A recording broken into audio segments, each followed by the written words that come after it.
男人只是被狗舔了一口，就被截掉四肢和鼻子才能保命；老人只是被猫猫舔了一口，竟然连命都丢了。你可能怎么也想不到，这些看上去人畜无害的宠物，竟然会给你带来致命的风险。如果你也喜欢与猫狗接触，那么最好看完这个视频。2019年，国外的一个女子和往常一样，与自己的狗狗玩耍，期间还被狗狗舔了手，但她并没有在意。可是意外很快就发生了。第二天起床以后，女子感觉自己很不舒服，起初她还以为是感冒的症状，所以就没有把它放在心上。但没多久，女子就出现了发烧、恶心以及胃疼等症状，这可把她吓得不轻，连忙到医院就诊。但为时已晚，女子身上出现了更为严重的症状，甚至不能自主呼吸。经过全面的检查，医生才发现女子感染了全咬二氧化碳氏纤维菌，这种细菌常见于猫狗的口腔，会通过唾液传播给人。此前女子恰好被狗狗舔到手上的伤口，所以才会造成感染。由于女子已经错过了最佳治疗时间，身体已经出现了败血症的症状，为了保命，她不得不接受医生的建议，将四肢截掉。与之相比的是，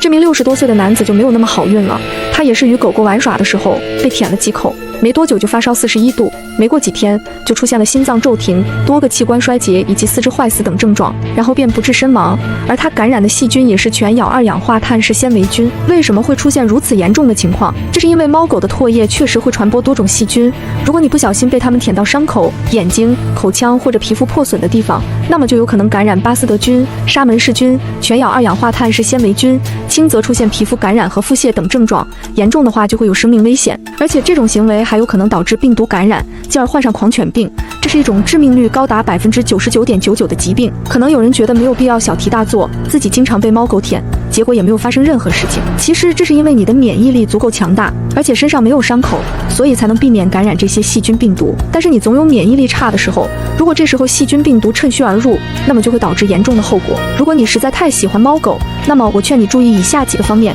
第一个是要注意宠物的健康管理，定期给它们接种狂犬疫苗和其他常规疫苗，同时还需要给它们进行驱虫和体检，定期给它们清洁口腔。第二个是要注意加强个人防护措施，尽量别让它们舔自己的脸部和伤口，与它们玩耍以后一定要记得洗手。第三，千万别和流浪猫狗玩耍，如果不小心被它们舔到伤口或者黏膜，一定要用肥皂水或清水冲洗，然后到医院评估就诊。总的来说，千万不要忽视与猫狗亲密接触的风险，一定要小心谨慎。